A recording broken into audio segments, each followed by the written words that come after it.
Okay तो बिस्मिल्लाहिर्रहमानिर्रहीम। रब्बे इश्रह ली सदरी व यस्सिर ली अमरी वहलुल उक़दतम मिन लिसानी यफ़क़हू क़ौली। तो आज की हमारी क्लास है AI zero to hero, class number 4।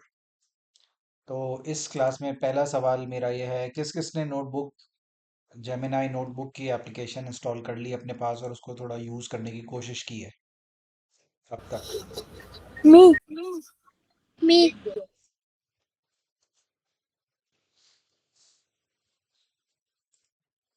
अच्छा, इंस्टॉल कर लिया। इंस्टॉल के साथ साथ उसको यूज़ भी करना है।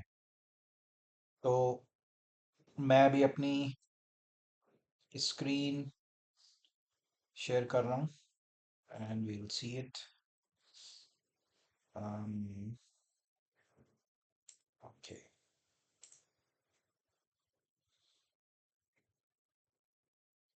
तो ये रही मेरी स्क्रीन। ये जेमिनाई नोटबुक है मेरा। सही है, वेरी गुड। माइज ने कहा है I have use and made. Good. तो ये मैथमेटिकल फाउंडेशंस, अगर मैं इस वाली नोटबुक को खोलूं तो लेट्स सी। ऑलराइट, तो इसमें देखो, जो कल हमारी जो क्लास थी वो मैंने यूट्यूब पे लिंक भी सबको शेयर किया था। वो ही लिंक मैंने अपनी एक नोटबुक की बनाई, न्यू नोटबुक बनाई जेमिनाई में, जेमिनाई नोटबुक में, और उसको वो वाला लिंक दे दिया। Just like this, add source, और वेबसाइट पे गए, और यहाँ पे जो है वो ये वेबसाइट का कोई लिंक दे सकता हूँ या यूट्यूब का, जैसे ये मुझे बता रहे हैं ना कि यूट्यूब का लिंक भी मैं इसको दे सकता हूँ, वो मैंने इसको दिया और उसने उसको फिर रीड किया। यहाँ पे ये ऑप्शन है मेरे पास अपलोड फाइल्स का, जो मैंने पहले बताया था। तो मेरे मेरे कंप्यूटर में, सिस्टम में, मोबाइल में अगर कोई मेरी जो फाइल्स हैं एग्जिस्टिंग, या इमेजेस हैं, फोटोज़ हैं, वो दे सकता हूँ मैं यहाँ पे। अपलोड करूँगा, सो वो आ जाएंगी सारी यहाँ पे। गूगल ड्राइव में अगर मेरे पास कुछ हैं डॉक्यूमेंट्स, कॉपी टेक्स्ट जो है मेरा वो।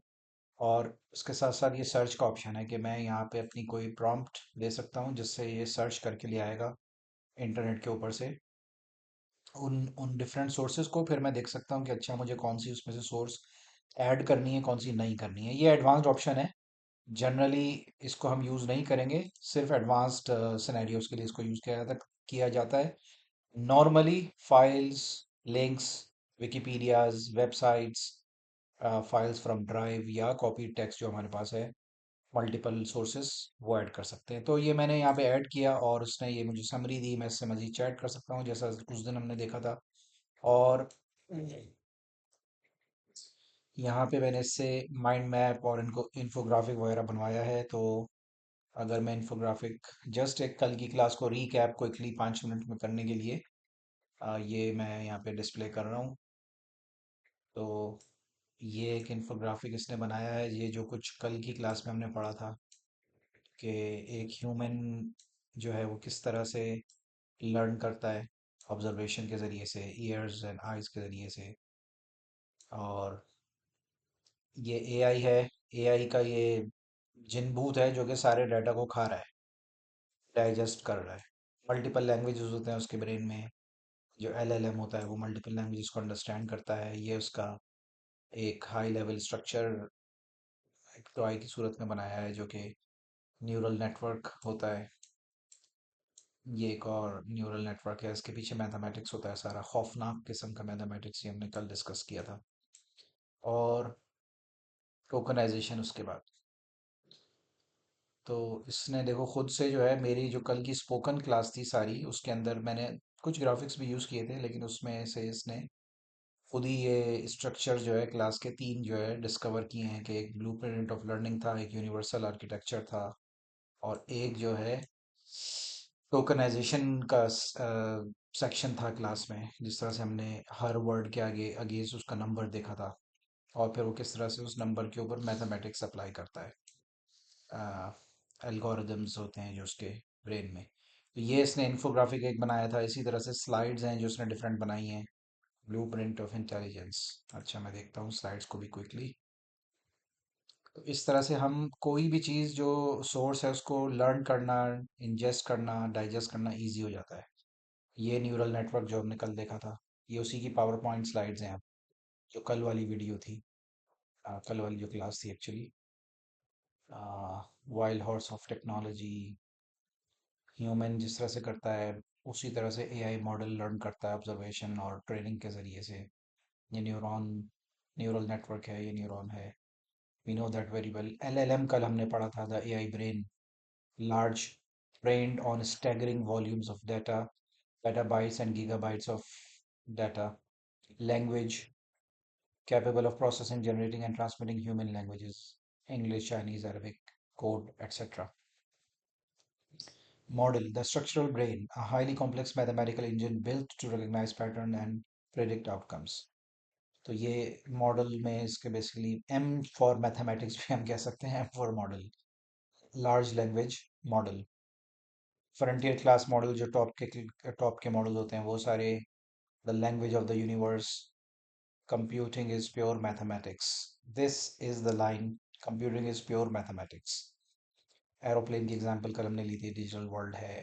ब्रिज की एग्जांपल हमने ली थी, न्यूरल नेटवर्क में किस तरह से वो न्यूरॉन्स की लेयर्स जो हैं वो उसको हम ब्रिज से एनालॉगस कर सकते हैं describe. Anatomy of a neural network, कि उसकी इनपुट लेयर्स होती हैं, डीप हिडन लेयर्स होती हैं और आउटपुट लेयर होती है। ये हाई लेवल पे अंडरस्टैंडिंग के लिए बहुत अच्छा इमेज है।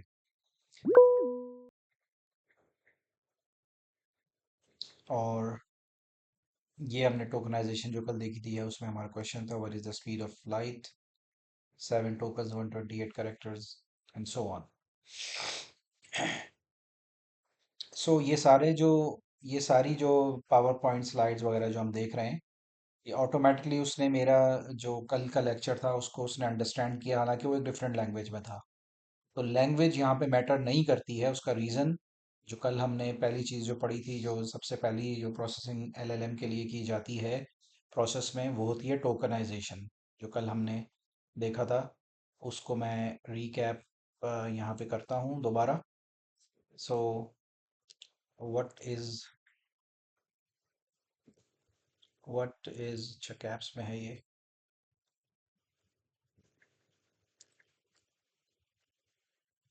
Speed of light. ये था हमारा एग्जाम्पल कल का। इसके टोकन्स जो हैं वो हमारे सामने हैं, इसमें करेक्टर्स हैं, और उसके पीछे हमने कल रिकग्नाइज किया था कि उसके हर नंबर के अगेंस्ट ये आईडीज होते हैं। तो ये आईडीज को अगर मैं गौर से देखूं, जो जो बड़ी क्लासेस के स्टूडेंट हैं यहाँ पे, 9 10 11 12 वाले, ये जो चीज़ जिस तरह से लिखी हुई है, ये यू कैन रिकग्नाइज इट, ये है मैट्रिक्स। मैट्रिसेस का चैप्टर मैथमेटिक्स में पढ़ा है ना। तो ये एक मैट्रिक्स है, एक मैट्रिक्स बन गया, एक सीरीज, एक सबसेट बना हुआ है, एक सेट कह सकते हैं, उसके अंदर से सबसेट बन सकते हैं, एंड सो ऑन। तो इसमें एक तो ये दो चीज़ें इसके ऊपर बहुत इंपॉर्टेंट हैं एआई के लिए। पहली चीज़ है कि ये जो मैट्रिक्स है इसके अंदर हर नंबर, हर वर्ड की रिप्रेजेंटेशन है नंबर्स में। और दूसरी चीज़ जो उसके लिए बहुत इंपॉर्टेंट है वो है position, position of words in the sentence. अगर मैं इसमें सेंटेंस में चीज़ें आगे पीछे करूँगा तो उसका माना बदल जाएगा। सही है। इसी तरह से जो अरेबिक लैंग्वेज है वो सेंसिटिव और ज़्यादा है, कि उसके अंदर अगर जेर ज़बर भी हम ऊपर नीचे करते हैं तो उसके माने बदल जाते हैं। तो वो भी वहाँ पे, जब अरेबिक लैंग्वेज की बात करेंगे हम तो उसमें जब अरे 1 मिनट नाइल, मैं बताता हूँ ये वर्ड नंबर में कैसे हैं। तो जब हम अरेबिक लैंग्वेज की बात करेंगे तो उसके लिए इवन जो जेर ज़बर पेश वगैरह हैं वो भी टोकन की एक वैल्यू रखते हैं, यानी उनकी पोजीशनिंग से भी इसकी टोकन की जो वैल्यू है, टोकन आईडी जो है वो चेंज होती है। सिमिलरली यहाँ पे जो पोजीशनिंग है वो बहुत इंपॉर्टेंट। और ये नंबर किस तरह से होते हैं, बेसिकली जो कल हमने बात की थी, ये जो मेजर जो कंपनीज हैं सारी, बड़ी जो एआई, जिन्होंने एआई के मॉडल्स बनाए हैं, एलएलएम्स बनाए हैं, इन सब के पीछे जिन प्रिंसिपल्स पे ये काम करते हैं, जिस साइंटिफिक रिसर्च पे, जिन साइंटिफिक जिन साइंटिफिक फिनोमिनन्स में, प्रिंसिपल्स पे, रिसर्च पे, फैक्ट्स के ऊपर ये लोग काम करते हैं, उनमें से एक इसका जो प्रोसेस होता है, एम्बेडिंग उसको कहते हैं। एम्बेडिंग टोकनाइजेशन से पहले होता है। एम्बेडिंग में वो ये चीज़ करते हैं कि उसके एक बेसिकली एक इनके पास एक डिक्शनरी होती है, एक मैपिंग होती है कि ये जिस तरह से अल्फ़ाबेट्स की कलम ने मैपिंग देखी थी कि ए का जो डिजिट होता है वो वन होता है, पोजीशन जो होती है ए की वन होती है, बी की टू होती है, सी की थ्री, डी की फोर, सो ऑन। इसी तरह से हर लैंग्वेज के जो अल्फ़ाबेट्स हैं वो सब के सब रिप्रेजेंटेबल होते हैं नंबर्स में। अगर मैं कहूँ कि tenth alphabet, every one can get into tenth alphabet. इसके साथ अगर मैं लैंग्वेज जोड़ दूं कि मुझे अरबिक का दो टेंथ अल्फ़ाबेट, हम दे सकते हैं, उर्दू का दो दे सकते हैं, इंग्लिश का दो दे सकते हैं, सिमिलरली दूसरी लैंग्वेजेस हैं। तो नंबर से जो है वो उसकी रिप्रेजेंटेशन होती है अल्फ़ाबेट्स की जा सकती है मैथमेटिक्स में, स्पीकिंग ऑफ मैथमेटिक्स। इसी तरह से जो डिफरेंट वर्ड्स हैं एक लैंग्वेज के, जितने भी वर्ड्स बनते होंगे, अगर मैं ये सवाल मैं एआई से पूछ सकता हूँ कि हाउ मैनी, लेट्स से अभी मैं इसको ये टास्क अभी पूछ के देखते हैं, जेमिनाई को मैं खोलता हूँ अपने सामने और इससे मैं पूछूंगा how many words exist in English language.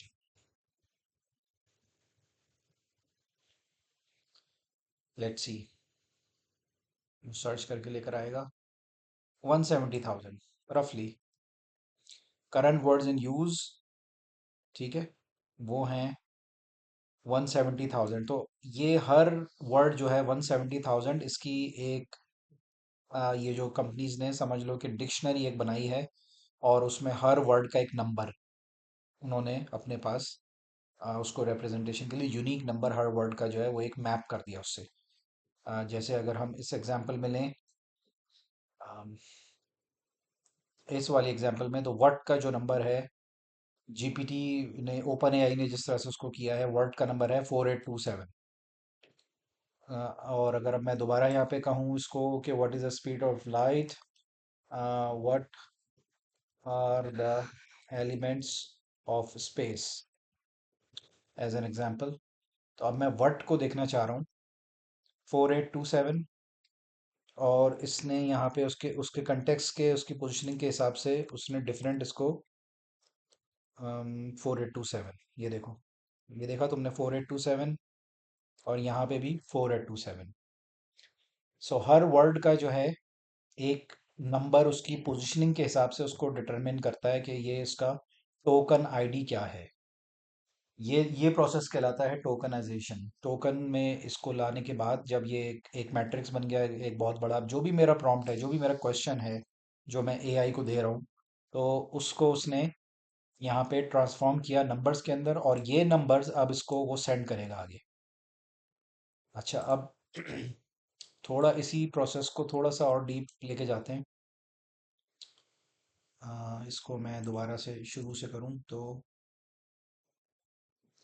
Watch hair, ये दोबारा लोड किया है मैंने, और इसके अंदर ये एक इंटरनल स्ट्रक्चर है एलएलएम का, लार्ज लैंग्वेज मॉडल का। और इसमें ये जो सैंपल यहाँ पे मुझे दिखा रहा है, ये बता रहा है कि इनपुट, ये देख सकते हो, सबके सब ये देख सकते हैं इनपुट। तो इनपुट इसको ये दिया जा रहा है, तो ये दिख रहा है सबको सी बी। एग्जाम्पल के लिए जो इसको इनपुट दिया है वो है CBABBC। तो उसके नीचे नंबर्स क्या हैं, कौन जवाब देगा? बाइनरी बाइनरी और कोई? टोकन्स मैथमेटिक्स टोकन्स, टोकन्स सबसे रेलिवेंट इसका जवाब है। तो अगर मैं अल्फ़ाबेट्स की पोजीशन की जो बात अभी हमने पहले की थी, तो ए को यहाँ पे जो इसकी बाइनरी नहीं है, ये इसकी, इसमें टू भी है, टू कभी भी बाइनरी में नहीं होता, बाइनरी में सिर्फ दो डिजिट्स होते हैं, 0 एंड 1। ठीक है, तो ये बाइनरी नहीं है। अलबत्ता यहाँ पे जब हम देखें तो ए को इन्होंने, इसकी जो नंबरिंग स्टार्ट की है, नंबरिंग जो स्टार्ट की है वो जीरो से की है ए की, और बी जो है वो वन है। तो नोटिस के बी जितनी भी बार आया, बी का नंबर वन ही है, और सी जितनी भी बार आया है उस सब का नंबर टू है। तो 0, 1, 2, 3, 4 एंड सो वन। अब ये हमारे ऊपर डिपेंड करता है, डिफरेंट कंपनीज के ऊपर डिपेंड करता है कि उसकी वो counting, generally speaking computer programming में कंप्यूटर की जो लैंग्वेजेस हैं जितनी भी सारी, इसमें ये सारी जो काउंटिंग नॉर्मली शुरू होती है वो जीरो से होती है, वन से नहीं होती। सो ये इसका नंबर है बेसिकली। जो इनपुट है CBABBC, उसकी उसकी न्यूमेरिक रिप्रेजेंटेशन है 210112। और ये टोकन्स, ये बन गए टोकन्स। ये जो यहाँ पे अब दिखा रहा है ना, ये देखो, ये जो यहाँ पे दिखा रहा है, सबको दिख रहा होगा, ये वाला पार्ट टोकन्स है ये इनपुट जाएंगे इसके अंदर। फिर वो उसके अंदर जो उसने अपने खौफनाक मैथमेटिक्स अप्लाई करने हैं। अभी मैं इनकी डिटेल्स में नहीं जाऊंगा, ये काफ़ी कॉम्प्लेक्स यहाँ पे मैथमेटिक्स है, ये सब देख सकते हैं। डिफरेंट फंक्शंस हैं जो वेक्टर्स, वेक्टर्स का मैंने एक एग्जांपल ली थी। वेक्टर्स हैं, वेट्स होते हैं इसके अंदर। और बायसनेस, ये देखो, ये बायसनेस दिख रही है सबकी, जो हमने शुरू में बात की थी कि बायसनेस होती है मॉडल की। उसके उसकी इंक्लिनेशन होती है टुवर्ड्स, उसकी एक डायरेक्शन होती है, उसका एक एंगल होता है, कह लो। बायसनेस जो मैंने बताया था शुरू में, ये बायसनेस उसमें शुरू से इनपुट की जाती है। अच्छा, और डिफरेंट और इसकी चीज़ें हैं यहाँ पे। डिफरेंट लेयर्स हैं, ये डिफरेंट लेयर्स में काम करता है। और ये जिस पे अभी हम आ, बात कर रहे हैं, ये वाला जो मॉडल, ये बहुत ही कोई बहुत छोटा मॉडल है, और उसके अंदर बहुत सारी ये कैलकुलेशन हम ऑलरेडी देख रहे हैं कि ये किस तरह से उसकी एक फंक्शंस हैं। बेसिकली ये एक एक डॉट जो यहाँ पे दिख रहा है, वो एक एक मैथमेटिकल फंक्शन है बेसिकली। ये एक एक डॉट जो दिख रहा है ना, ये देखो, ये एक एक के अंदर इक्वेशन है। कितनी खौफनाक! मैंने जैसे उसके ऊपर मैं माउस लेकर आया हूँ, वो दिखा रहा है कि उसकी जो इक्वेशंस हैं उसके अंदर वो कितने, यानी खौफनाक वाला मैथमेटिक्स, जो कि हर एक के बस की बात नहीं है उसको अंडरस्टैंड करना। और ये इसके मल्टीपल लेयर्स हैं जिसके ऊपर ये काम करता है। एग्रीगेशन, ये AGG दिख रहा है, एग्रीगेशन। जो बड़ी क्लास वाले जो हैं उनको एग्रीगेशन का वर्ड पता होगा कि एग्रीगेशन होती है मैथमेटिक्स में। यहाँ पे ये लेयर नॉर्मलाइजेशन हो रही है इसके ऊपर। और ये मैट्रिक्स, ये एक मैट्रिक्स आ गया, ये देखो यहाँ पे दिख रहा है, अटेंशन मैट्रिक्स। अटेंशन इसका एक बहुत बड़ा मैकेनिज्म होता है अंदर LLM के अंदर। इस डॉट में मैथ्स कैसे है? ये डॉट्स जो दिख रहे हैं ना, बेसिकली ये रिप्रेजेंटेशन है, विजुअल रिप्रेजेंटेशन है। असल में ये मैथमेटिक्स के फंक्शंस ही हैं। ये LLM का स्ट्रक्चर है, इंटरनल स्ट्रक्चर है LLM का, जो इस वक्त हम देख रहे हैं। तो LLM के अंदर बेसिकली न्यूरॉन्स होते हैं, और न्यूरॉन्स डिफरेंट लेयर्स में काम करते हैं। उन लेयर्स के अंदर, न्यूरॉन के अंदर बेसिकली मैथमेटिकल एल्गोरिदम्स होते हैं। तो ये अटेंशन एक इसका मैकेनिज्म होता है। और एक बहुत पॉपुलर सेंटेंस है जो आगे चल के तुम लोगों को, यानी AI की वर्ल्ड में बहुत काम आएगा। वो एक रिसर्च थी जो गूगल ने की थी, और उसका नाम है, उसका एक बहुत ही पॉपुलर नाम है AI की वर्ल्ड में, उसको कहते हैं attention is all you need. तो ये एक मैकेनिज्म था जो गूगल ने डिस्कवर किया था 2017 में या 2018 में। एक रिसर्च की थी गूगल ने, जिसको फिर पब्लिश किया था 2017 या 18 में। Attention is all you need, जिसकी बुनियाद पे AI ने, जो AI का बूम आया है, बेसिकली ये जो रिसर्च गूगल ने की थी, attention is all you need, इसकी बुनियाद से इस AI के अंदर बूम आया है। वरना इससे पहले ये AI काफ़ी थी, 40 50 60 साल से इसके ऊपर काम हो रहा था, लेकिन बहुत स्लो था। इसकी थोड़ी सी हिस्ट्री में अगर जाएं तो एलन ट्यूरिंग करके एक बंदा था, जो साइंसदान, पुराने वक्तों में 1960 70 में। एलन ट्यूरिंग, ट्यूरिंग मशीन उसने एक बनाई थी। तो बहुत स्लो उसके ऊपर काम हो रहा था, प्रोग्रेस नहीं हो रही थी। जो उनको इसके अंदर तरक्की जितनी करनी थी, जो डिस्कवरी इसके अंदर होनी थी, वो स्टक थे, एक जगह पे स्टक थे। फिर बिल आखिर गूगल के कुछ जो डाटा डीप माइंड, उसकी एक टीम है गूगल की, डीप माइंड, उसने उसके कुछ साइंसदान, साइंटिस्ट से, जिन्होंने डाटा के ऊपर रिसर्च की और बहुत महारत रखते थे, उन्होंने वो एक रिसर्च अपनी पब्लिश की थी, जिसका नाम था, रिसर्च पेपर का नाम था attention is all you need. और वहाँ से जो है, उस चीज़ को जब बाकी कंपनीज ने उस रिसर्च को पढ़ा और उसको इम्प्लीमेंट किया अपने सिस्टम्स के अंदर, अपने अपने LLMs की वर्किंग के अंदर, AI मशीन लर्निंग की वर्किंग के अंदर, तो वहाँ से ये एक तरह का ब्रेक थ्रू था। और वहाँ से फिर ये AI जो है बूम में आया है, Aahista Aahista, gradually. Attention matrix, तो ये अटेंशन मैट्रिक्स उसके अंदर है। ये वो अटेंशन बाद में हम देखेंगे जब, अगर इतनी डिटेल में। और एक चीज़ यहाँ पे ये सबको दिख रही है, ये सॉफ्ट मैक्स, ये एक मैथमेटिकल फॉर्मूला है जो बार बार इसके अंदर अप्लाई होता है हर लेयर में। सो प्रोजेक्शन वेट्स, वेट्स होते हैं इसके अंदर। ये बायस आ गया।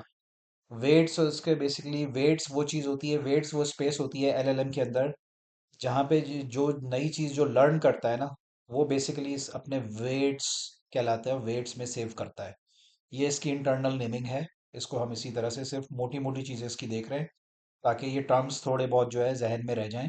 गो के पूरी चीज़ तो ऐसे समझ में नहीं आएगी, लेकिन फिर भी ये कुछ इंपॉर्टेंट चीज़ें हैं जो मैं बता रहा हूँ। वेट्स, तो वेट्स जो है, वेट्स वो जगह होती है एलएलएम की जहाँ पे ये सारा, लेट से जो भी इसको ट्रेन किया जाता है, जो भी नॉलेज इसको दी जाती है, वो नॉलेज अपने वेट्स में सेव करता है ये।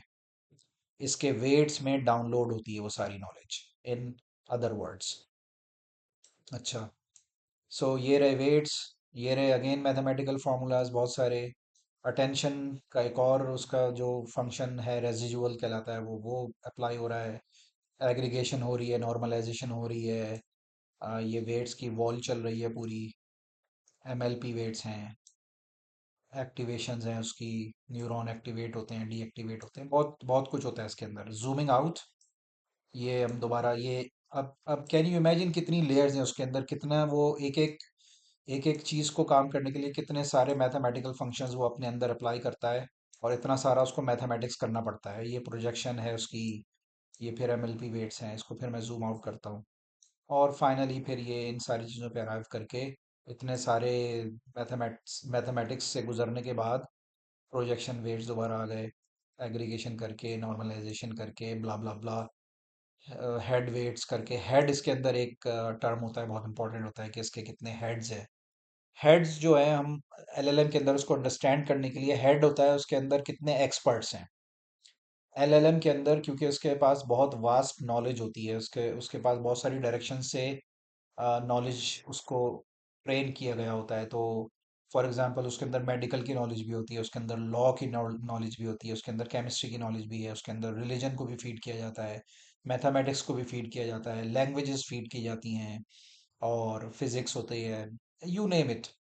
डिफरेंट किस्म के जो कंप्यूटर का जो सारा जो नॉलेज है, प्रोग्रामिंग है, पॉलिटिकल नॉलेज है, हिस्ट्री है, ह्यूमन हिस्ट्री है, सारी चीज़ें जो different different kind of data sets होते हैं, नॉलेजेस होते हैं, वो उसको फीड किए जाते हैं। तो उसमें वो सारी चीज़ जो है उसके वेट्स में जाती है, जैसा भी मैंने बताया। जब फाइनली वो उसको ट्रेन करके, इमेजेस है, वीडियोस हैं, बहुत सारी चीज़ें, ऑडियोज हैं, तो वो चीज़ फाइनली उसके वेट्स में जाती है। वेट्स के ऊपर जो चीज़ काम करती है उसमें, उस वो कहलाती है हेड।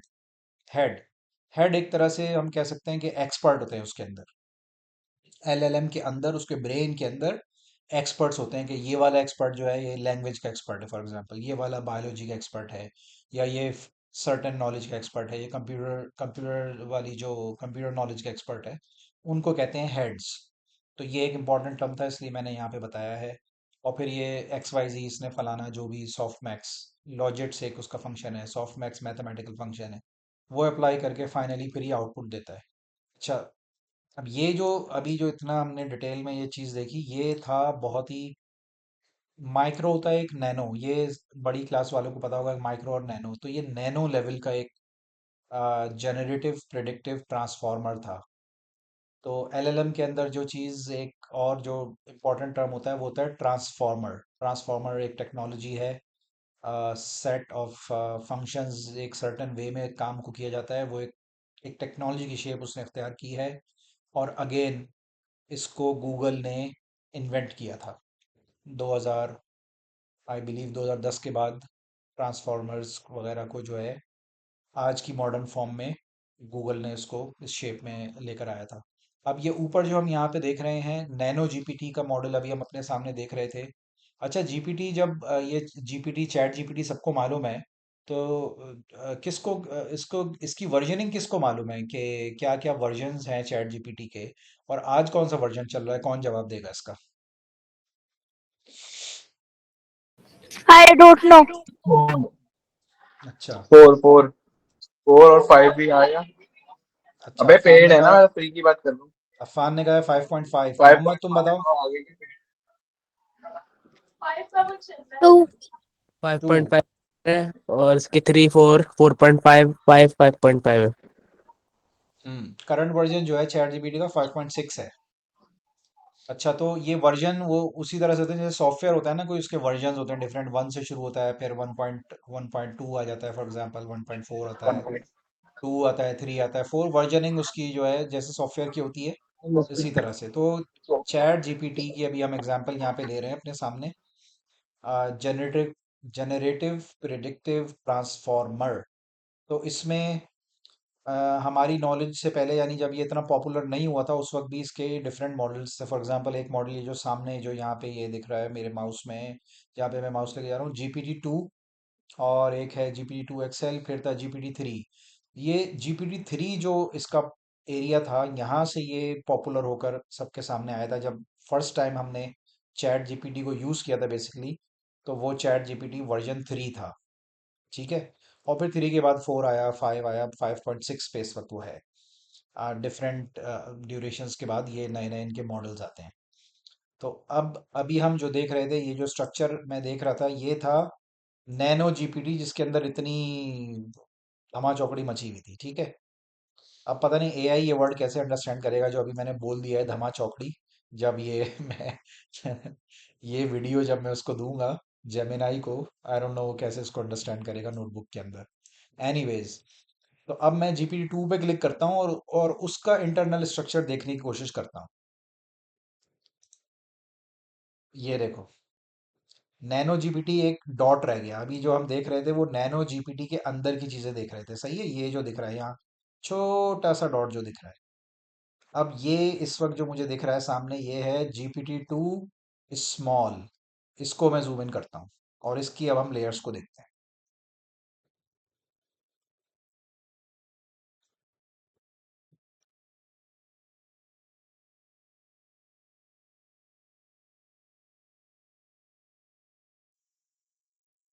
अब दिखा कि इसके अंदर क्या क्या है। कितना मैथमेटिक्स है इसके अंदर। लैपटॉप हैंग हो जाएगा। तो ये इतनी सारी ये लेयर्स हैं, ये उन्होंने अगर वो लेबल भी करते तो ये सब हैंग हो रहा होता है इस वक्त। ये जो है ना, हाँ, वो लाइंस रिप्रेजेंटेशन दिखाई है, एग्जाम्पल जो डिटेल में जो सारे जो हाई लेवल के फंक्शन होते हैं वो नैनो जीपीटी में दिखाए थे, अब यहाँ पे उसकी रिप्रेजेंटेशन दिखाई है। ये पैरामीटर्स हैं उसके।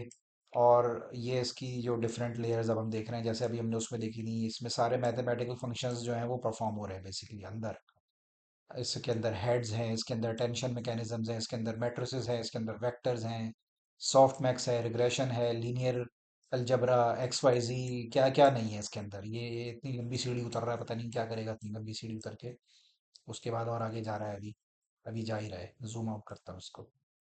वो नीचे तक जा रहा है, अच्छा यहाँ तक आ गया भाई। वो लटक के, पता नहीं इस सीढ़ी पे लटक के क्या करेगा ये। तो ये था GPT-2। इसके बाद ये GPT-2 का स्मॉल वर्जन था। इसके बाद मैं करता हूँ GPT-2 XL। अब देखो एक्सेल को, वो उसके सामने, ये इधर जो था ये GPT-2 स्मॉल है, अब ये एक्सेल में आ गए हम। सही है। अब ये एक्सेल की लेयर्स देख लो ज़रा, सारी कितनी सारी उसके अंदर जो है वो लेयर्स हैं। बिस्किट, ये जो वेफर्स हैं इतने सारे, ये सारे डिफरेंट लेयर्स हैं। Mathematical mathematical operations, arithmetic functions, और पता नहीं क्या क्या अला बला इसके अंदर जो है मैथमेटिक्स का अप्लाई होता है सारा। उन उन नंबर्स के ऊपर, वो नंबर्स जो यहाँ से टोकन्स से शुरू होते हैं, इन नंबर्स के ऊपर ये इतने डिफरेंट लेयर्स के अंदर जाकर मैथमेटिक्स अप्लाई करता है। ठीक है।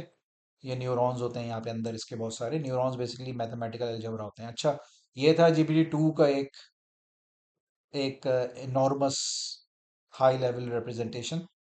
अब मैं दिखाता हूँ GPT-3। क्लिक कर दिया है मैंने। वो देखो, वो 2 स्मॉल कहाँ रह गया, नैनो कहाँ रह गया, और 2 का एक्सेल किधर रह गया। दिस इज GPT-3 जो सबके सामने उस वक्त आया था। अब इसके अंदर अगर मैं इसको जूम इन करूंगा तो पूरी बिल्डिंग्स हैं, यानी वो अगर अगर नैनो एक घर था, नैनो जीपीटी जो भी हमने देखा, तो ये GPT-3 जो है वो बुर्ज खलीफा है। कैन यू सी इट, कि कितना कितना ज़्यादा इसके अंदर मैथ्स होगा। ठीक है। ये मेरा सारा दिखाने का आइडिया, ये सब करने का, कॉन्सेप्ट बिल्ड करने का मकसद ये था कि हम इसके एनॉर्मस जो ये साइंटिफिक इसके अंदर जो एफर्ट्स होती हैं, इसके अंदर जो काम किया जाता है इतना ज़्यादा, उसको डाटा जो नंबर्स की फॉर्म में फीड किया जाता है, फिर वो उस सारे डाटा के ऊपर जो अरिथमेटिक ऑपरेशंस अप्लाई करता है, प्रोबेबिलिटी स्टैटिस्टिक्स और यू नेम इट, बहुत सारे फंक्शंस अप्लाई करता है। इस सब को करने के लिए इसको चाहिए होती है कंप्यूटिंग पावर।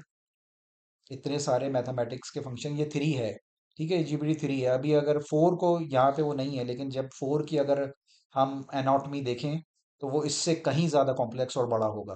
इसी तरह से जब हम फाइव की एनाटॉमी को देखेंगे तो वो बिलियंस में उसके उसके पैरामीटर्स या उसके वेट्स जो हैं वो बिलियंस में है। सही है। तो जब बिलियंस की कैलकुलेशंस उसको एक एक नंबर जब हम उसके अंदर भेजते हैं ना, ये जो अभी जेमिनाई है, जैसे इसकी बिलियंस में किधर गया ये जो अभी मैंने इसको एक सवाल भेजा था इसको, जब ये इनपुट जाता है इसके अंदर तो इस फॉर्म में जाता है, नंबर फॉर्म में। तो इन इन नंबर्स के ऊपर वो उन बिलियंस ऑफ वेट्स में जाके वो ये मैथमेटिकली उसको ढूंढने की कोशिश करता है कि ये जो इसने बंदे ने जो सवाल लिख के भेजा है नंबर्स के अंदर, उसको कोई वर्ड नहीं पता होता कि क्या वर्ड आपने भेजा है, उसने तो उस वर्ड्स को नंबर में ट्रांसफॉर्म कर लिया। तो अंदर जाके वो अपने वेट्स के अंदर जाके मैथमेटिक्स से इस नंबर्स के करीब इसका जवाब निकालने की कोशिश करता है, जिसके ऊपर हम एक डिटेल क्लास अलग से करेंगे कि कैसे वो सर्च करता है, ताकि ये कॉन्सेप्ट भी सबका बिल्ड हो। अभी इस क्लास में इतना टाइम नहीं है मेरे पास उसको प्रेजेंट करने का। तो तो वो इन नंबर्स को बेसिकली एसोसिएशन, हाई लेवल पे मैं इसको कहूँ तो उन नंबर का आपस में एसोसिएशन कैच करने की कोशिश करता है कि ये नंबर, ये वाला वर्ड, ये वाला वर्ड दूसरे वर्ड वर्ड से कैसे एसोसिएट करता है, कैसे उससे अटैच होता है, या इसके मीनिंग उससे कैसे रिलेट करता है। तो ये वाला जो गेम हमने, वो वाला गेम किधर गया, आई बिलीव ये था, ये वाला जो गेम था, इसमें ये एक एग्जांपल हमने यहाँ पे देखी थी कि वो वर्ड्स को, वर्ड्स का वो देखता है कि इन इस वर्ड्स को, ये जो वर्ड्स हमें सामने लिखे हुए दिख रहे हैं बेसिकली ये नंबर्स हैं, एलएलएम के लिए, एआई के लिए ये वर्ड्स हैं, ये नंबर्स हैं। तो जब मैं दूसरा वाला लिखूंगा जैसे ईयर, ईयर में के लिए मैं जब लिखूंगा साउंड, तो देखो साउंड ऑलरेडी, क्योंकि यहाँ पे वर्ड है तो इसलिए वो इसको एक्सेप्ट नहीं करेगा। लेकिन जैसे किंग है, किंग के लिए अगर मैं क्वीन लिखूंगा तो ये इन दोनों, इसके अंदर जो इसकी लर्निंग है, इसका जो ब्रेन है, एलएलएम जो है उसके अंदर ये डाटे में नंबर्स की फॉर्म में ये चीज़ फीड हुई हुई है कि किंग से जो है क्वीन रिलेट करता है। तो जब मैं इसको ये वर्ड दूंगा तो ये उसको एसोसिएट करेगा किंग के साथ, और ये गेम इस तरह से वर्क कर रहा है। तो ये टोकन्स, ये इसका फंडामेंटल फिनोमेनन होता है जिस तरह से एआई काम करता है। तो मैं बात ये कर रहा था कि जब वो बिलियंस, अभी हमने देखे ये कितने सारे हैं, ये मिलियंस में बिलियंस में जो उसके डिफरेंट वेट्स हैं, पैरामीटर्स हैं। तो जब हम इसको कोई कोई ये सेंटेंस देते हैं तो उसको वो नंबर्स में ट्रांसफॉर्म करके, नंबर में टोकनाइज करके, टोकनाइजेशन जो प्रोसेस है वो करके, और फिर उसके ऊपर वो अरिथमेटिक फंक्शन इतने सारे जो यहाँ पे दिख रहे हैं वो अप्लाई करता है। और फिर एंड में जाके जो इसके पास जो वेट्स के अंदर जो डाटा सेव्ड होता है न्यूमेरिक फॉर्म में, उनसे वो मैच करता है उसको कि अच्छा ये नंबर इससे रिलेट करता है, वो नंबर इससे रिलेट करता है। और उसकी बेस पे नेक्स्ट टोकन जो इस सेंटेंस के बाद आना चाहिए, जैसे मैंने इससे जब ये पूछा how many words exist in English language, तो इसने इसको नंबर्स में ट्रांसफॉर्म किया, टोकनाइज किया, और उसके बाद अब इसने अपना जो वेट्स जो इसके पास जो हमने यहाँ पे देखे थे वेट्स, इन वेट्स के अंदर जाके इसने ये प्रिडिक्ट करने की कोशिश की है मैथमेटिकली, उसके ऊपर कैलकुलेशंस अप्लाई करके कि इसके आगे नेक्स्ट वर्ड, नेक्स्ट टोकन क्या आएगा। तो जब वो टोकन, जो भी उसकी प्रोबेबिलिटी, प्रोबेबिलिटी आई बिलीव जो बड़े बच्चे हैं उन्होंने पढ़ी होगी प्रोबेबिलिटी स्टैटिस्टिक्स में जो होती है, तो जो हाईएस्ट प्रोबेबिलिटी का टोकन होता है वो उसको उसके साथ अटैच करता है, और फिर से ये जुमला दोबारा से अपने नेटवर्क में, अपने न्यूरल नेटवर्क में भेजता है कि अब निकालो दोबारा इसका आगे क्या, अगला टोकन क्या आएगा, अगला टोकन, इस तरह से वर्ड बाय वर्ड करके या टोकन बाय टोकन करके ये नेक्स्ट टोकन जनरेट करता है सीक्वेंशियली। एलएलएम इस तरह से वर्किंग करता है हाई लेवल। तो इस तरह से इसके अंदर जब, अब इमेजिन करो जब एक सेंटेंस मैंने इसको दिया और इसको इतने सारे अरिथमेटिक ऑपरेशंस नेक्स्ट टोकन को प्रिडिक्ट करने के लिए अप्लाई करने पड़ रहे हैं, और फिर जब वो नेक्स्ट टोकन आ जाता है तो फिर वो सेंटेंस को दोबारा से अपने अंदर फीड करता है, फिर दोबारा फीड करता है, दोबारा फीड करता है, हत्ता कि वो एक क्या कहें उसको, हत्ता कि एक सेटिस्फैक्ट्री आंसर पे नहीं पहुंच जाता, जैसे कि इसने मुझे इतना लंबा जो है जवाब दिया। जब तो जब एक इसको देने के लिए, एक सवाल का जवाब देने के लिए इसको अपने अंदर मल्टीपल राउंड्स उस सेंटेंस को जो है रोटेट करना पड़ता है, दोबारा से ऊपर से नीचे तक भेजना पड़ता है, उसके ऊपर इतनी सारी मैथमेटिक्स अप्लाई करनी पड़ती है। ये सारी मैथमेटिक्स करने के लिए इसको प्रोसेसिंग, जो कि कंप्यूटर में जो सीपीयू होता है, सेंट्रल प्रोसेसिंग यूनिट, ये सारा मैथमेटिक्स परफॉर्म करने के लिए इसको सीपीयू की पावर चाहिए होती है। तो जब ये इतना सारा मैथमेटिक्स अप्लाई करने के लिए सीपीयू को देता है कि लो भाई तुम मुझे ये करके दो, जो भी मैथ के फॉर्मूले मैं तुम्हें दे रहा हूँ, सॉफ्ट मैथ्स और रिग्रेशन और एब्स्ट्रैक्शन और वेक्टर और नॉर्मलाइजेशन और एक्स वाई जी, बहुत सारे फॉर्मूले, ये जब सीपीयू परफॉर्म करता है तो जाहिर सी बात है सीपीयू जो है उसको टाइम लगता है, उसको टाइम भी चाहिए होता है और उसकी एक सर्टेन स्पीड भी होती है। तो इसलिए ये इतने सारे अरिथमेटिक फंक्शंस जब ये परफॉर्म करता है तो उस सीपीयू को अपने फुल पावर पे काम करना पड़ता है। अब इस तरह से जो कंप्यूटर्स के अंदर मल्टीपल सीपीयूज होते हैं, जब सीपीयू काम करता है ना, जब उसको ये अरिथमेटिक कैलकुलेशन इतनी सारी कंप्यूटर के सीपीयू को परफॉर्म करनी पड़ती हैं, तो वहाँ से प्रोड्यूस होती है हीट। जब सीपीयू इतना लोड लेकर काम करता है तो वो हीट प्रोड्यूस करता है। अब जब हीट प्रोड्यूस होती है तो हीट को टेम्परेचर कंट्रोल, हाँ हाँ मैं देख रहा हूँ messages, allow me to complete this. तो जब सीपीयू इतने इतने ज़्यादा प्रोसेसिंग करता है तो वहाँ से प्रोड्यूस होती है हीट। और जब हीट टेम्परेचर राइज होता है सीपीयू का और बाकी कंपोनेंट्स का, तो उस टेम्परेचर, जैसे जैसे टेम्परेचर राइज होगा सीपीयू का या पीसी का, तो उसके अंदर उसके सेफ्टी मैकेनिज्म्स होते हैं कि अगर ये सर्टेन टेम्परेचर जो है सर्टेन डिग्रीज पे पहुंच जाए, तो उसके लिए इसके अंदर सेफ्टी मैकेनिज्म बिल्ट इन होते हैं कंप्यूटर्स के अंदर कि सीपीयू में ऐसा क्या होता है कि उसी हीटअप होता है। इसका जवाब मैं तुम्हें दूंगा, अभी हम हाई लेवल पे इसको बात कर रहे हैं। तो सीपीयू के पीसी के अंदर ऐसे मैकेनिज्म होते हैं कि जब उसका टेम्परेचर एक सर्टेन डिग्री से ऊपर जाता है, तो बेसिकली वो जो हीट प्रोड्यूसिंग मैकेनिज्म्स हैं जैसे सीपीयू, वो उनकी परफॉर्मेंस को कम करना शुरू कर देता है। उसके उसको कैप उसका उसके ऊपर रेस, उसके एक्सेलरेशन को कम करना शुरू कर देता है, और वो फुल अपनी कैपेसिटी पे फिर सीपीयू परफॉर्म नहीं कर सकता।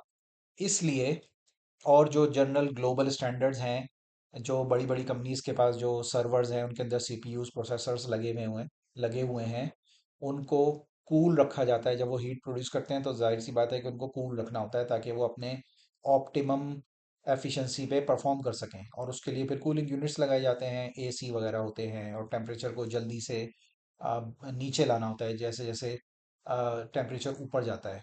और टेम्परेचर को नीचे लाने के लिए जो एक mechanism normally world wide use होता है, बहुत जल्दी जो हीट को रिमूव करता है, जो कंपोनेंट इस दुनिया में जो अल्लाह ताला ने बनाया है, वो है पानी, वाटर। एग्जैक्टली, ये हफ्सा ने कहा है पानी।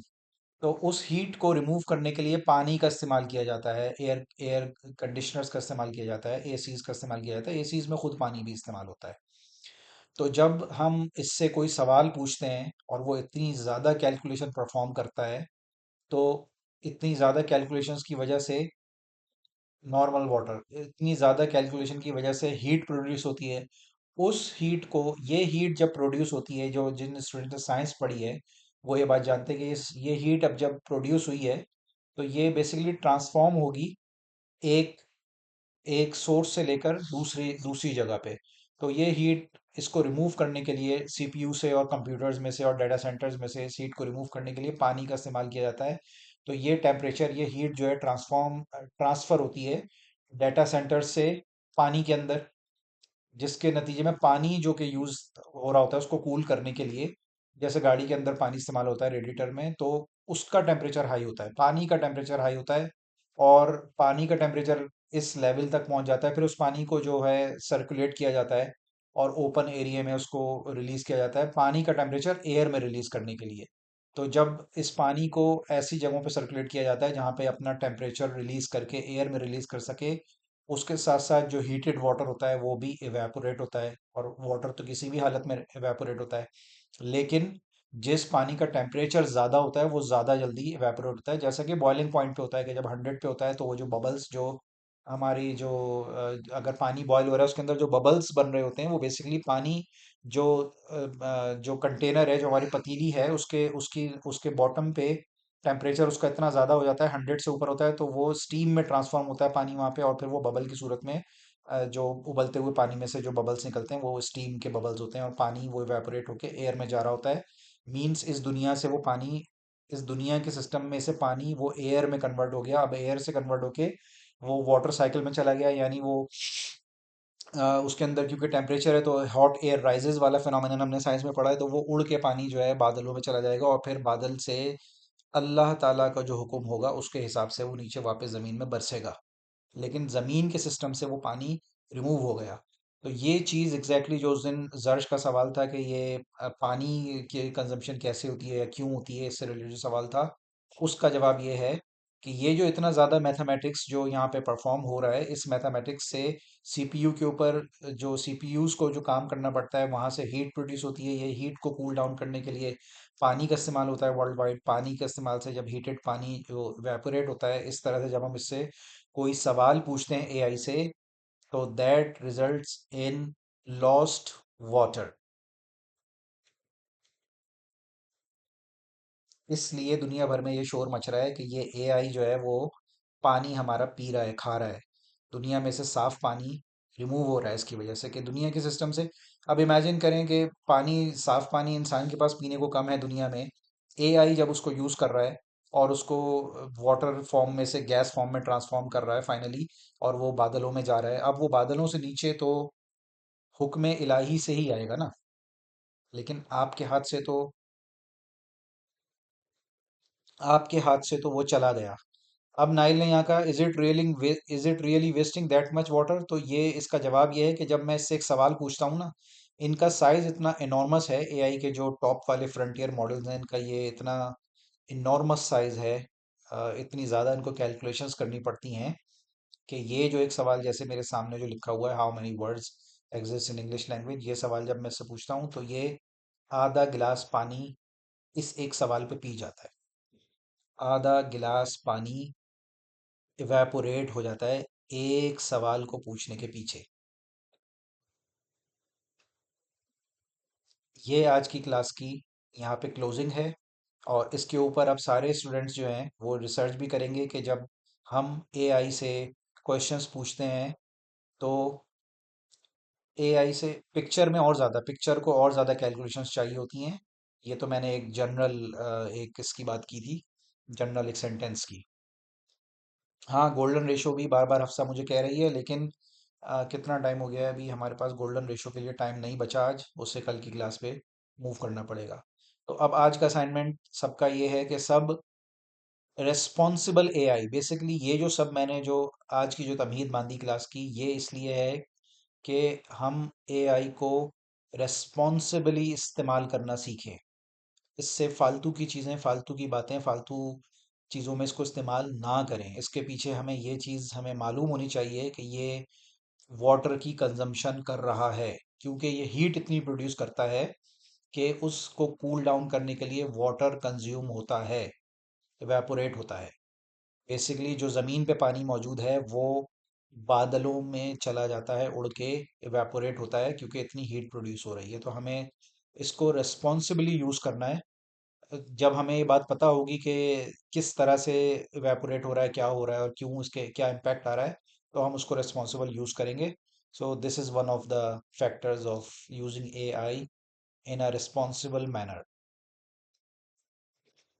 और वक्त के साथ साथ अब, हाँ, तो असाइनमेंट पे मैं पहले बात कर लूँ, तो असाइनमेंट अब सबका ये है कि सब एआई से ये सवाल करेंगे कि मुझे रियलिस्टिकली बताओ कि जब हम एक सवाल पूछते हैं फ्रंटियर मॉडल से, तो ऑन एन एवरेज वो उसमें से कितना पानी कंज्यूम करता है, ये सवाल है।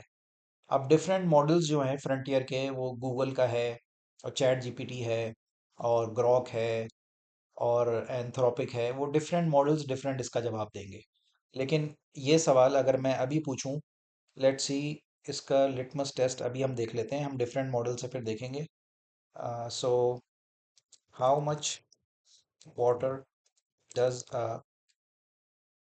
फ्रंटियर ठीक है, मैं क्वेश्चन भेज दूंगा। डिफरेंट डिफरेंट एआई के जो मॉडल्स हैं वहाँ से जवाब कलेक्ट करके लाना है। How much water does a frontier AI model consumes when when an average question is asked? Let's see.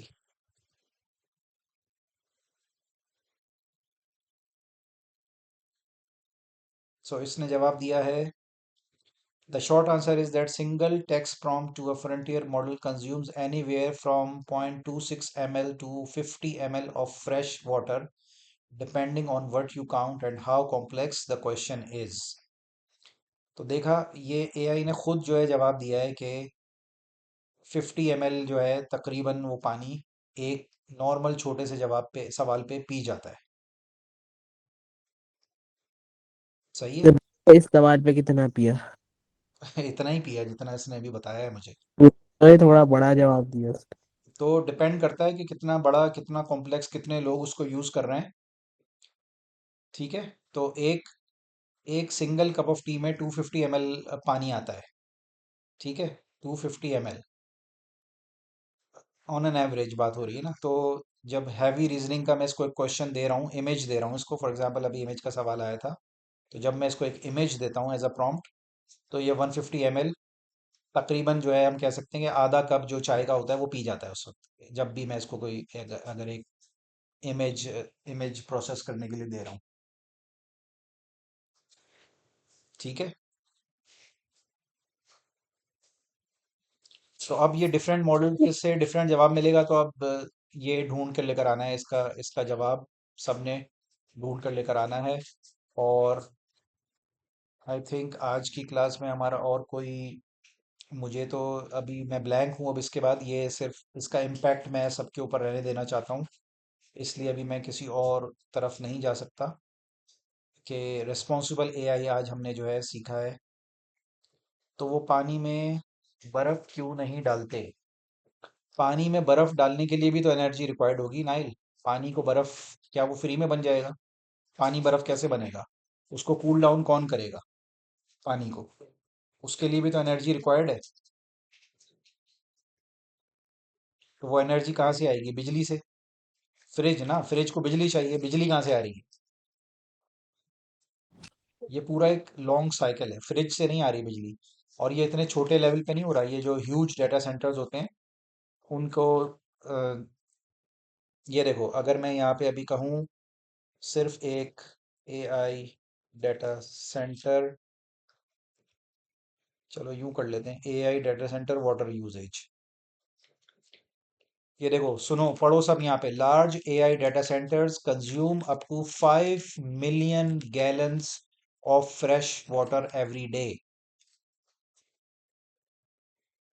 अब सबको समझ में आई बात? कतरा कतरा दरिया बनता है कैसे? जब इतने सारे लोग दुनिया में एआई यूज कर रहे हैं, तो उनके लिए कूलिंग बहुत ज़्यादा चाहिए, वो बहुत सारे डेटा सेंटर्स चाहिए, वो सब के सब पानी को कंज्यूम कर रहे हैं। So again, large AI data centers consume up to 5 million gallons of fresh water every day, matching the usage of a small town। यानी एक पूरा जो स्मॉल टाउन है, स्मॉल सिटी की जितनी कंजम्पशन होती है, एक लार्ज डाटा सेंटर उतना पानी रोजाना पी जाता है। तो बेसिकली ह्यूमंस का पानी कौन पी रहा है? AI. Water is consumed directly for server cooling and indirectly through the power plants supplying their electricity. Globally, data center water consumption could double by 2030, straining local supplies। ठीक है। तो इसको बिजली भी, जाहिर सी बात है, वो जो प्रोसेसिंग कर रहा है, इतना इतना सारा जो अभी हमने ये मैथमेटिक्स जब ये परफॉर्म करता है, इतनी 10 स्विमिंग पूल से ज़्यादा, 10 स्विमिंग पूल कुछ नहीं होते। तो ये इतने सारा जो मैथमेटिक्स जब ये परफॉर्म करता है, ये तो एक छोटी सी एग्जांपल है जो सामने स्क्रीन पर है। उसके लिए उसको बिजली भी चाहिए ना बहुत सारी, इस सब को रन करने की बिजली की भी कॉस्ट होती है। तो डेटा सेंटर्स जो हैं, डाटा सेंटर्स जो हैं वो उनको बहुत सारी इलेक्ट्रिसिटी चाहिए होती है। वो इलेक्ट्रिसिटी कहाँ से आती है? उस इलेक्ट्रिसिटी को जनरेट करने के लिए भी ऑयल भी यूज़ हो रहा है। पावर प्लांट्स में जो जहाँ से इलेक्ट्रिसिटी बनती है वहाँ पे ऑयल भी कंज्यूम होता है और पानी भी कंज्यूम होता है। तो एक तो उस बिजली के लिए पहले ही पानी इस्तेमाल हो रहा है जितनी बिजली डाटा सेंटर को चाहिए होती है, एआई वाले डाटा सेंटर्स को। और फिर उसको कूल डाउन करने के लिए पानी कैसे? पानी से भाई। पानी से भी बिजली जो है वो प्रोड्यूस होती है। जो टरबाइंस होती हैं वो पानी में लगी हुई होती हैं। तो कम कम रेशो में इस्तेमाल होता है वहाँ पे पानी, लेकिन स्टिल पानी वहाँ पे कंज्यूम होता है इलेक्ट्रिसिटी में। और ऑयल भी होता है।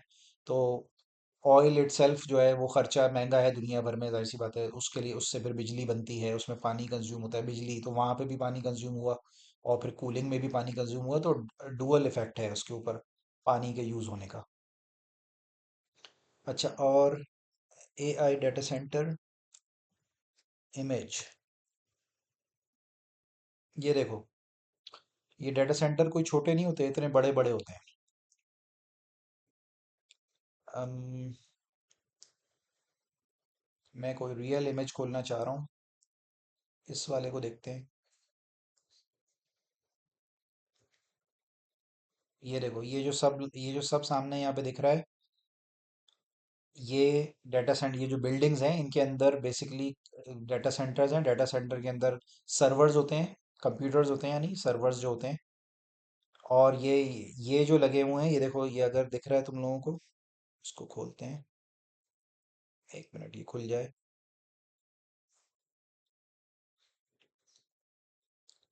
इसको जूम करते हैं। ये देखो, ये जो फैंस लगे हुए हैं ना, ये कूलिंग के यूनिट्स लगे हुए हैं। ये जो यहाँ पे दिख रहे हैं फैन से, ये इन फैंस के नीचे पानी सर्कुलेट हो रहा है। ये पाइप्स वगैरह यहाँ पे इतने सारे दिख रहे हैं। ये पानी यहाँ से सर्कुलेट होके इनके अंदर जा रहा है। ये फैंस लगे हुए हैं उसको कूल डाउन कर लेंगे पानी के लिए, और यहाँ से पानी सारा इवेपोरेट होता है।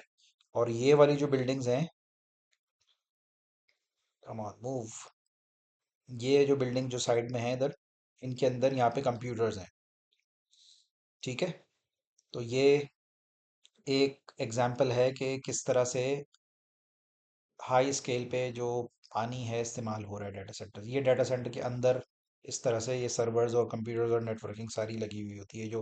ये जो वायर्स वगैरह दिख रहे हैं, ये सब कंप्यूटर सर्वर्स के अंदर लगे हुए हैं।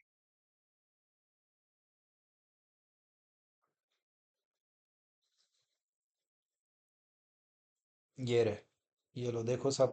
यहाँ से ये फैंस जो लगे हैं उसको, उस गर्म पानी को ठंडा करने के लिए, जो उन उन सर्वर्स से की कूलिंग के लिए होता है, और यहाँ से वो सारा पानी। ये सिर्फ एक एक बिल्डिंग दिखाई है, ऐसी हजारों बिल्डिंग है दुनिया भर में। ये माइक्रोसॉफ्ट का है, जो अभी हम देख रहे हैं, ये माइक्रोसॉफ्ट का था।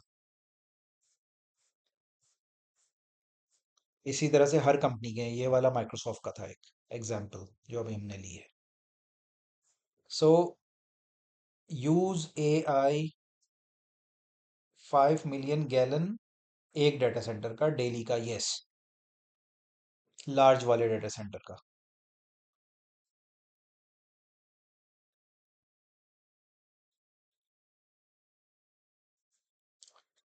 अम, तो इसलिए एआई को होस्ट करना, या एआई को क्या कहना चाहिए, एआई को अम, क्या वर्ड में इसका प्रॉपर यूज करूं,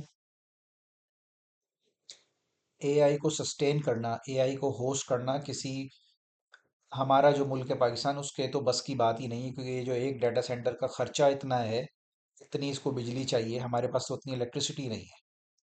तो ये सिर्फ अमीर मुल्क ही इसको अफोर्ड कर सकते हैं, इसको रन कर सकते हैं डाटा सेंटर्स को, जिनके पास अबंडेंस में और सरप्लस इलेक्ट्रिसिटी होती है और पानी होता है।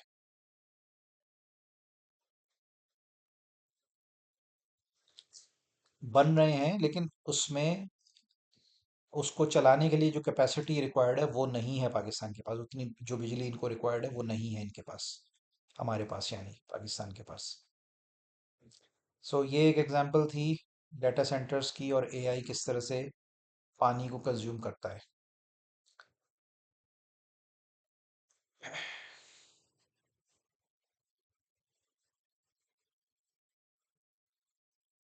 तो आज का टाइम हो गया है आई थिंक। अब हम, जो मैंने सवाल दिया था, वो ये था कि डिफरेंट एआई मॉडल से, चैट जीपीटी से, जेमिनाई से और एंथ्रोपिक क्लाउड से ये सवाल हम पूछेंगे और फिर देखेंगे कि वो क्या जवाब देता है, कौन सा एआई हमें क्या जवाब देता है कि कितना पानी इस्तेमाल फ्रंटियर मॉडल्स में हो रहा है डेली। अभी ये जो मैंने एग्जांपल दिखाई है, जेमिनाई की एग्जांपल थी। और गूगल जेमिनाई की जो नोटबुक है उसको हम इस्तेमाल करें और ये चीज़ याद रखें कि ये किस तरह से काम करता है। क्लोजिंग में मैं एक एनिमेशन यहाँ पे दिखाऊं, अगर मैं इसको कंटिन्यू करूं तो ये दिखाएगा यहाँ पे कि किस तरह से वो इनपुट लेता है। ये इनपुट टोकन्स देखो, अब सब ज़रा थोड़ा सा इसको देख लें। लास्ट क्लोजिंग मिनट्स में यहाँ पे ये इसको परफॉर्म करके दिखाएगा, डिफरेंट फंक्शंस किस तरह से वो प्रोसेसिंग कर रहा है।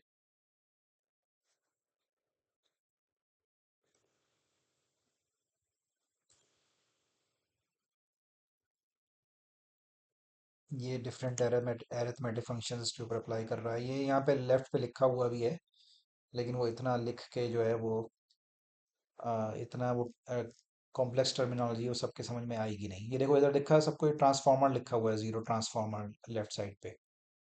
प्रेडिक्टिव जेनेटिक प्रेडिक्टिव ट्रांसफार्मर, ये ट्रांसफार्मर वन है, ये टू है, मल्टीपल हैं सीरीज के अंदर। ये सारे वो फंक्शंस अप्लाई कर रहा है उसके ऊपर मैथमेटिक्स के, और फिर वो प्रेडिक्ट करता है इन दी एंड जवाब जो भी हम इससे पूछते हैं।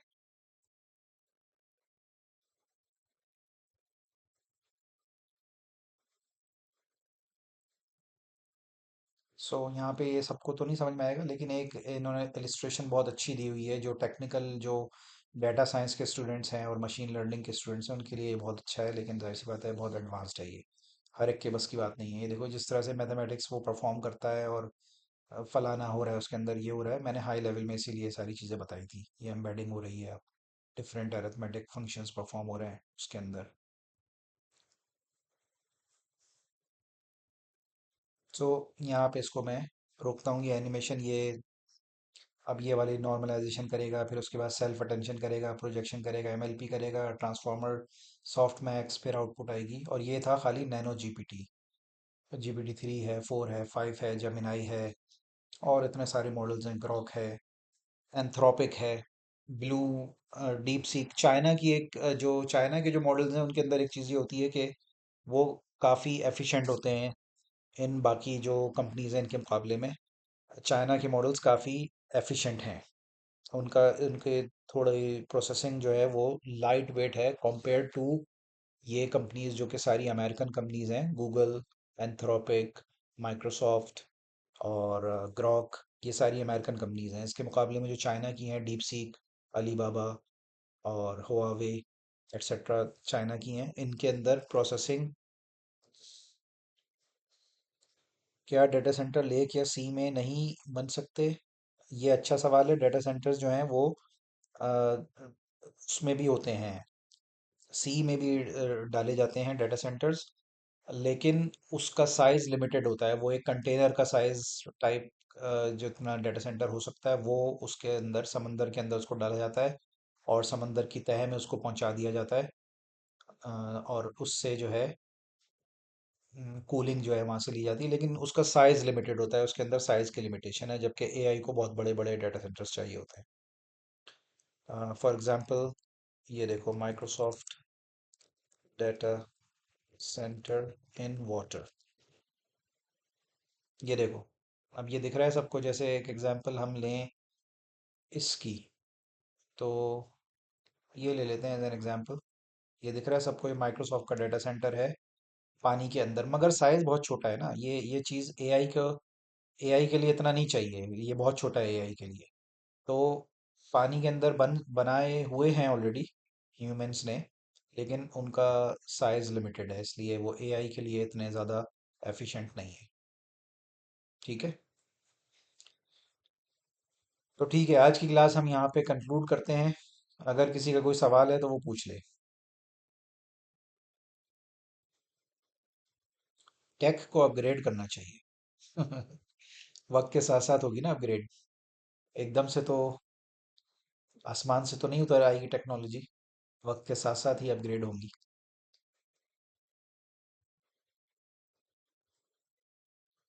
चलो ठीक है, नो क्वेश्चंस। तो जेमिनाई जो गूगल का, तो पानी भी वेस्ट नहीं करे तो उसको कूल डाउन कैसे करें? फिर तुम दे दो ना, कोई टेक्नोलॉजी तुम इजाद कर दो, इतना पढ़ लिख जाओ कि ये जो मैथमेटिक्स जो इस मैथमेटिक्स को इम्प्रूव कर लो कि ये कम कंज्यूम करे पावर।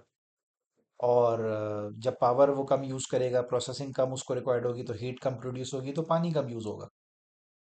है कोई इस चीज़ को ऑप्टिमाइज करने वाला, इम्प्रूव करने वाला? उसके लिए साइंसदान बनना पड़ेगा ना। ऐसे तो हर एक के बस की बात तो नहीं है ये सब कुछ करना। सो आज की क्लास हम यहाँ पे कंक्लूड करते हैं। किसी के पास कोई सवाल नहीं है? अलबत्ता एक्सरसाइजेस सबके पास ये हैं कि वो जो जेमिनाई नोटबुक है इसको यूज़ करके प्रेजेंटेशंस, मैंने कल भी कहा था कि अपनी कोई भी सोर्सेज को देकर इसकी प्रेजेंटेशंस ग्रुप के ऊपर शेयर की जाएं। और दूसरा सवाल जो मैंने जो सबको दिया वो ये था कि एआई, डिफरेंट एआई से ये सवाल करके उनका जवाब कंपाइल करके ग्रुप पे पोस्ट किया जाए कि कौन सा एआई क्या जवाब दे रहा है वाटर कंजम्पशन के बारे में। ठीक है, ओके। तो मैं यहाँ पे अब शेयरिंग स्टॉप करता हूँ।